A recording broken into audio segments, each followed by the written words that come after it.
But now is the time to take care of some of those projects to get your home ready for the upcoming seasons. Tyler Lyer is here from Aero Service Team, and he is here to help us out. Good morning. Morning, Wayne. Welcome back. I appreciate it. All right, now there are 4 areas that you said we need to concentrate on at this time of year to get our homes ready. Heating system, plumbing, exterior things, and safety measures. I want to start with what we can do on the inside of our house. What are some things that we should be doing now? So there's some preventative things that you can be doing, right? Checking on seals on doors, weather stripping on exterior doors, making sure your windows are sealed up tight and things are properly closed.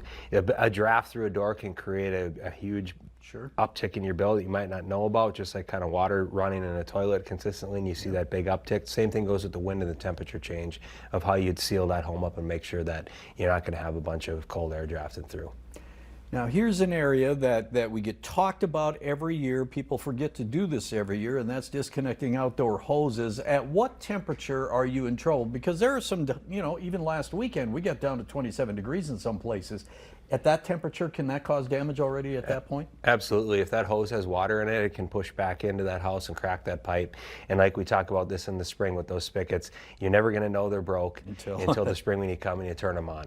Sprinkler systems, same thing. You got those manifolds out on the outside of the house, and when you got water in those, now, like you said, we got close even last week to those freezing points where those are going to break, and now we can have an issue come up in the spring. So make sure you get a hold of a professional, get those blown out, and make sure you're paying attention to those hoses. And then back to your interior stuff, we get these snowbirds that go south for the winter, right? Phoenix or Florida, whatever. They'll set their temperature on their thermostat to 50, maybe 55. Well, if you don't have those cabinet doors open where there's plumbing and sinks, most of the time the sink's on an outside wall where we've got a window. Well, at that point, we see 20-degree swings when the wind blows on the west and north walls in the winter from the temperature change. Well, all of a sudden you're set at 50 degrees and you don't have, you don't know what's going on. Well, we get these pipe breaks, someone checks on the house and the water's been running for a week. Oh, man. So we definitely recommend being at least 55 degrees as a minimum. And if you're going to be gone, open those cabinet doors up so he can get in there, or simply just go to the main and shut your water off. So that's you a don't good have idea that problem. too. Yeah, then you alleviate the problem no matter what.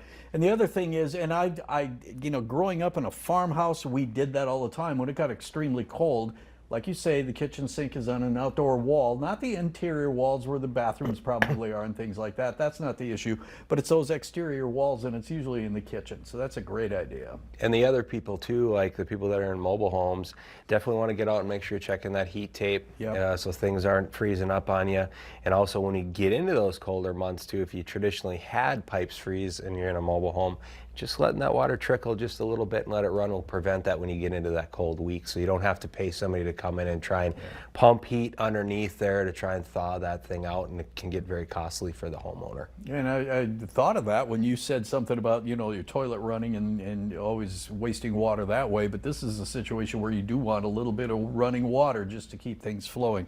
Let's go outside now. What are some things that we should be doing at this point? So depending on the season, we haven't had a lot of snow the last couple of years, so we're probably due for maybe a harsh winter, maybe a lot of snow, we're not sure.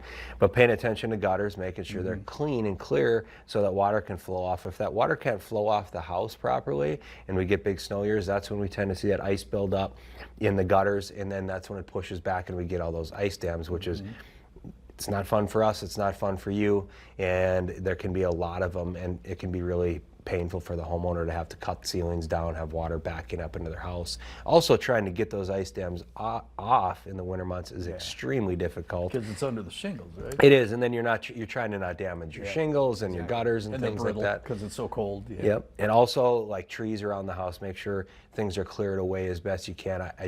I despise trees being close to the house at my personal house because I just see them fall on houses all the time, break stuff. So paying attention to those limbs and what's going on is also very important.